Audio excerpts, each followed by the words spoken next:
Good morning, everyone. My name is Gullu Singh. Welcome to Sacred Mountain Sangha Sunday Sit. I think we were calling it one time SSMSS. Uh, Anybody new to the group? Raise your hand. No, I can recognize most of the faces and names.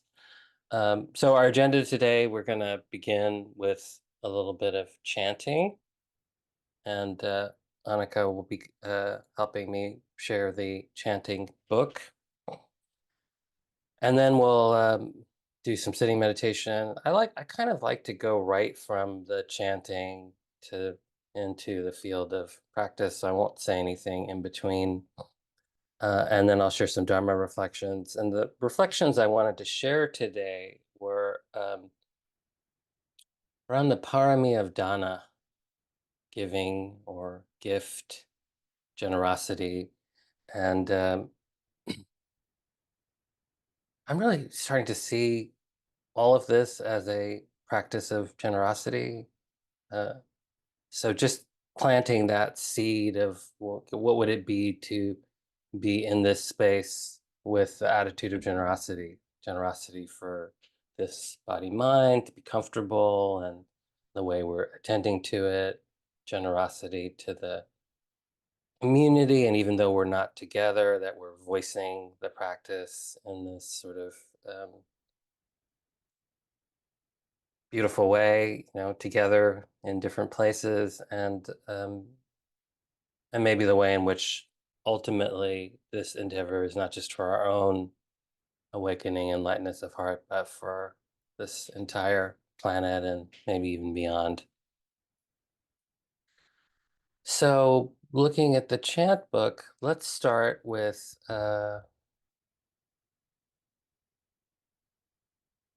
on page. What page is this? Page 3 at the top. The As we call this, the invocation honoring the triple jewel. Namo tassa bhagavato arahato samma sambuddhassa. Namo tassa bhagavato arahato samma sambuddhassa. Namo tassa bhagavato arahato samma sambuddhassa. Homage to the blessed, noble, and perfectly enlightened one. Homage to the blessed, noble, and perfectly enlightened one. Homage to the blessed, noble, and perfectly enlightened one. Buddham saranam gacchami, Dhammam saranam gacchami, Sangham saranam gacchami, Dutiyampi Buddham saranam gacchami, Dhammam saranam gacchami, Dutiyampi Sangham saranam gacchami, Tatiyampi Buddham saranam gacchami, Tatiyampi Dhammam saranam gacchami, Tatiyampi Sangham saranam gacchami.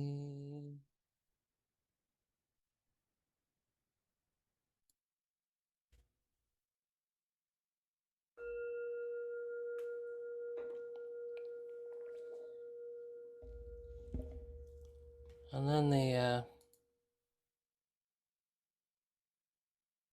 further down on the page, mantra number 1, or let's do number 2. Oh, can't decide. Let's do number 5. That's my favorite. Om Mani Padme Hum, sometimes referred to as the Lord's Prayer of Asia. Um, many meanings to these syllables, but the one I like is just this likening awakening to the lotus flower, which only grows in muddy water. This way in which our awakening comes out of the murkiness that we bring into the light of awareness. Om Mani Padme Hum. Om Mani Padme Hum. Om Mani Padme Hum. Om Mani Padme Hum. Om Mani Padme Hum. Om Mani Padme Hum.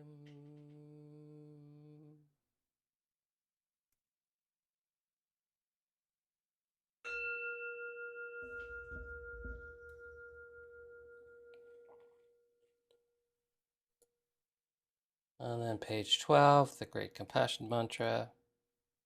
I'm going to invoke the help of our teachers.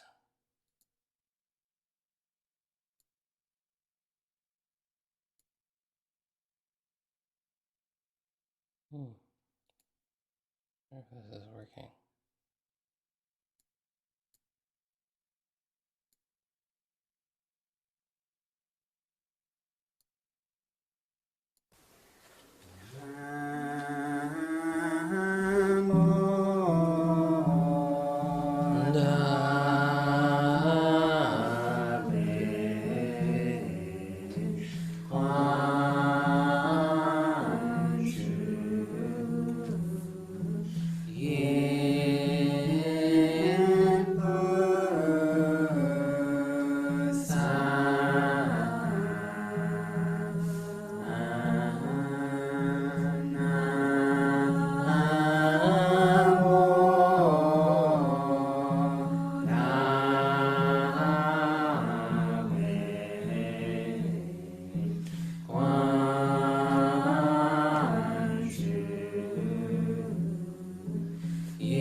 Seeing if you can touch that place in the heart that makes this practice an act of giving.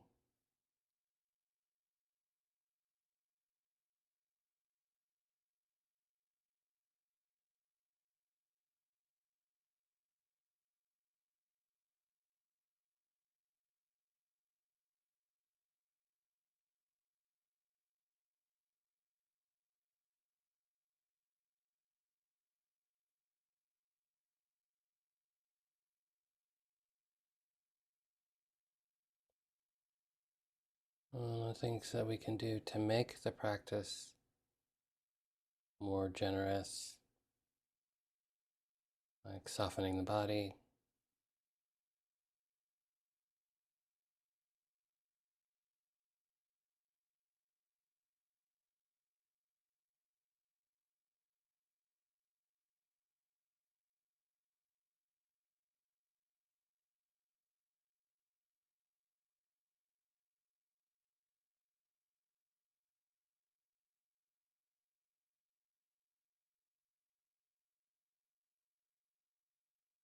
and inviting the awareness to rest in some posture of steadiness, attentiveness.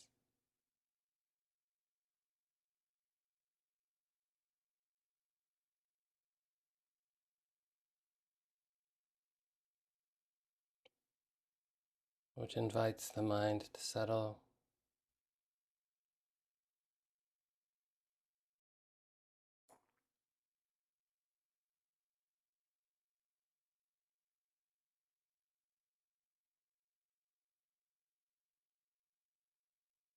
And giving our attention fully to this body, this moment.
Every time you notice that the attention has wandered,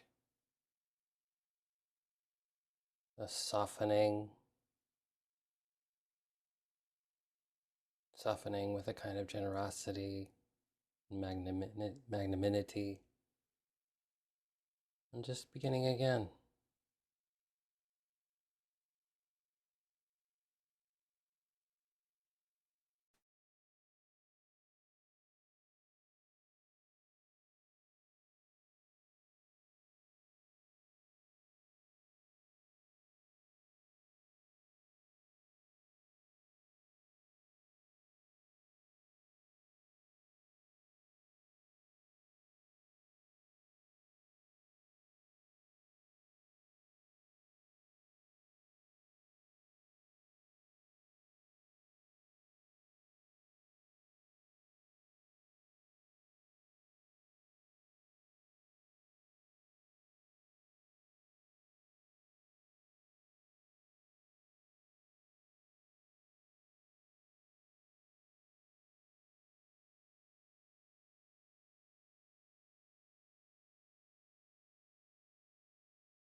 So, taking a moment to reflect on a time where you were the recipient of someone's generosity.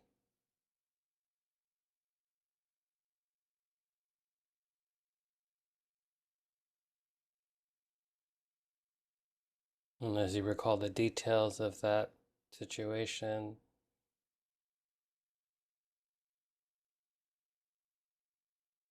notice the reaction in the body,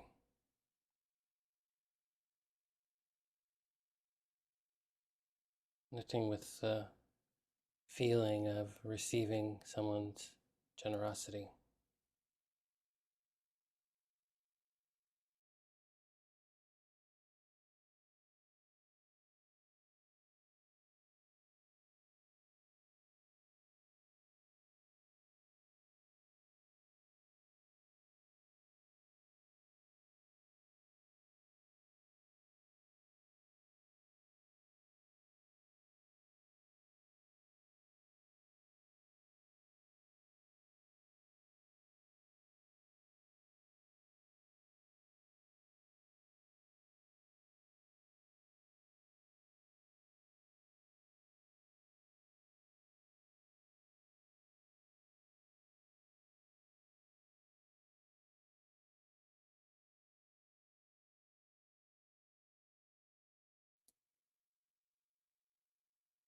And then taking a moment to recall a time that you were generous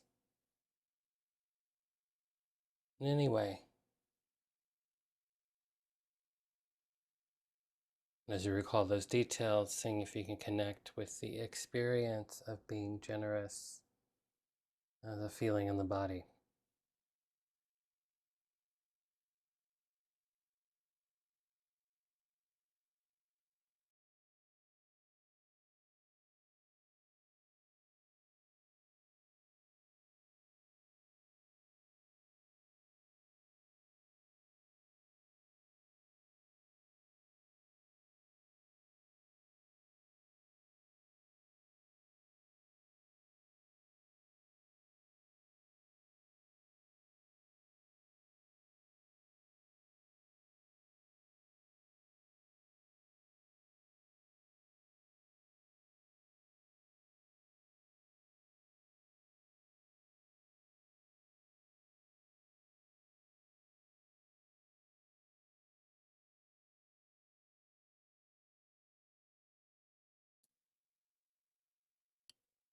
And letting all that go, letting go of anything that feels like a practice or a doing, and just resting.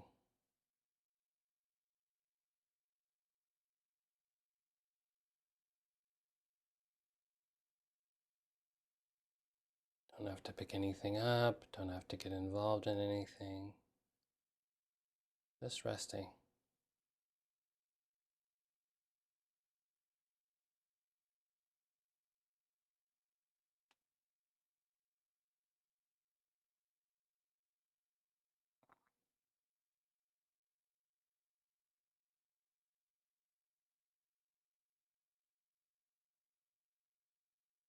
And maintaining this posture of attentiveness, allowing the sound of the bell to draw the attention outward.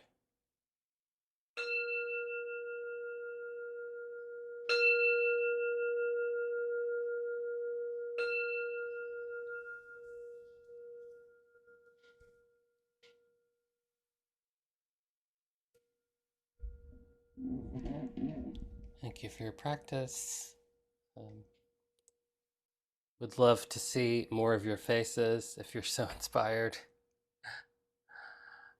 Um, for you, those of you that celebrate, today is Father's Day. Happy Father's Day. Um, and I was kind of inspired to talk about generosity in part because I've been the recipient of a lot of generosity from my father, uh, in spite of the fact that he had a sort of immigrant from what then was a third world country, shortage complex. uh, Generosity is one of the first paramis on this list of 10 qualities that are essential for our awakening, liberation, freedom. And even that concept, I really love that things like generosity and integrity and our loving kindness and our energy and our patience are all qualities that can be cultivated. And this, I don't think this is how a lot of people think, that you refer to someone as kind as if it were an innate quality, or referring to someone as generous as for innate quality. But this practice holds that these are qualities that we can develop and cultivate. And in the developing and cultivation of them, they support our practice, are essential for our practice. It's said that when the Buddha would travel to place to teach for new communities, people wanted to hear what we sometimes call deep dharmas, dependent origination and emptiness, not self. Uh, and that the Buddha always started with the practice of generosity as the foundational teaching. Uh, and A variety of reasons for this. One is that the practice of generosity is quite easy and it brings happiness, or can be easy. When we give things away, uh, it can be things, it can be the gift of our attention, the gift of our skills, the gift of our wisdom. Uh, it's a wholesome experience. It's uplifting. Um, we feel our own joy and perhaps joy for the person who's the recipient. Giving is also in the energy of giving, what it takes to be giving is connected with the energy of letting go, which is also essential for the path of awakening.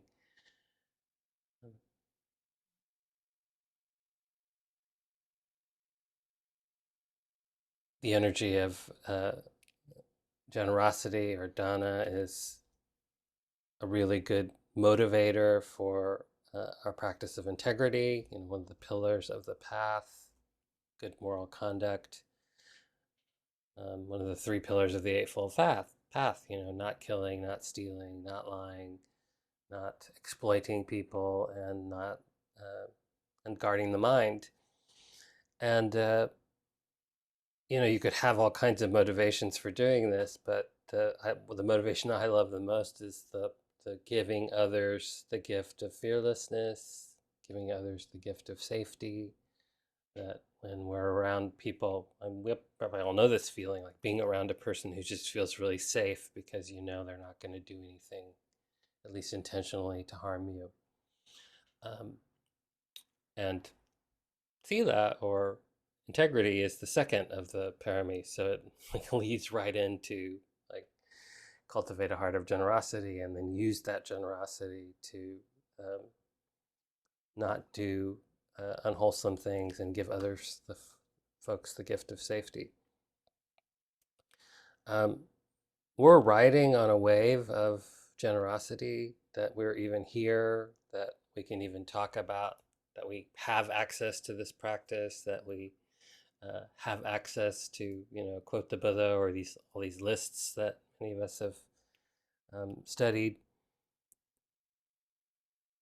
That really flows all the way back to the Buddha. 2,600 years, these teachings being cherished and passed down hand to hand, mouth to ear, um, usually freely, by people who loved the teachings, people who dedicated their lives to the teachings, people who renounced kind of great generosity and renouncing the world to give the world the gift of preserving these um, amazing technologies that we have. And we can trace that generosity, more directly to, in my case, to Nichiren Kittisaro, Ajahn Chah, so many teachers at Spirit Rock and their teachers throughout the world in Asia, um, drawing a line all the way back to the time of the Buddha.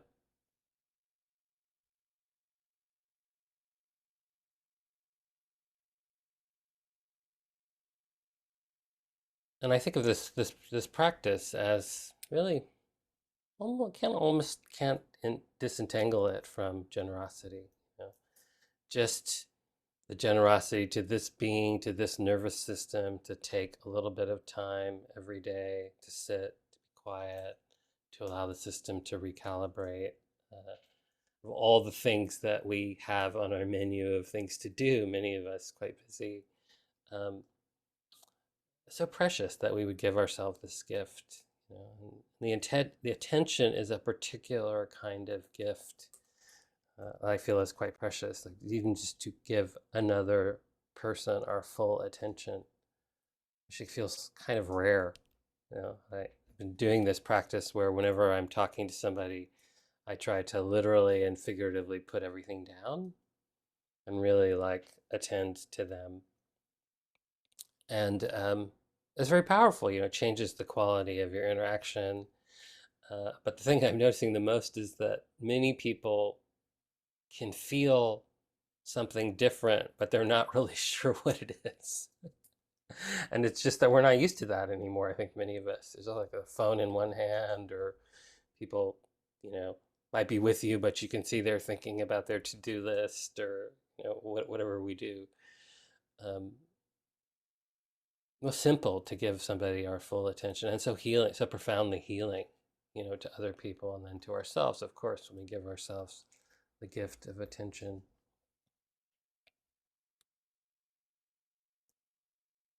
Oh, the other reason the Buddha, always started with generosity is it pulls us into the relational field.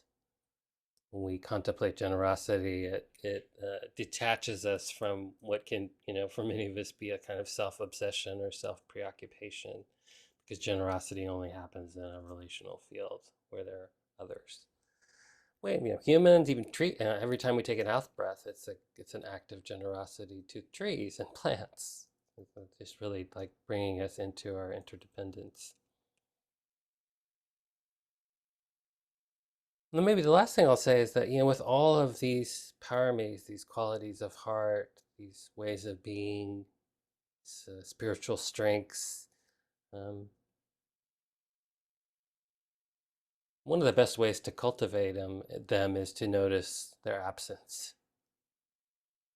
So to notice when the mind is clinging, when there's some gripping, not wanting to be generous to someone, because there's resentments, or you want to be right, or there's a feeling of insufficiency, uh, and to rest in that place, to bring the gift of attention to that experience. What's the experience in the body of being miserly or stingy? It's a kind of contracted, closed off, disconnected kind of feeling. Um, and to be creative in the ways that we practice generosity, to give whatever resources we have. Like I said, being, our attention, our care, our time, our skills, our wisdom.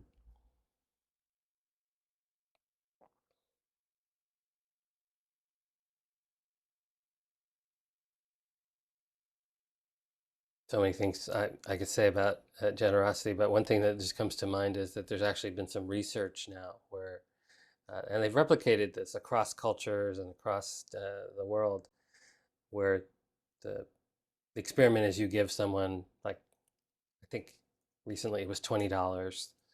Someone on the street, you give them $20, and you say, there's two conditions. One group gets the instruction, do whatever you want with this money, and the other group gets the instruction, you have to use this money to be generous to someone else.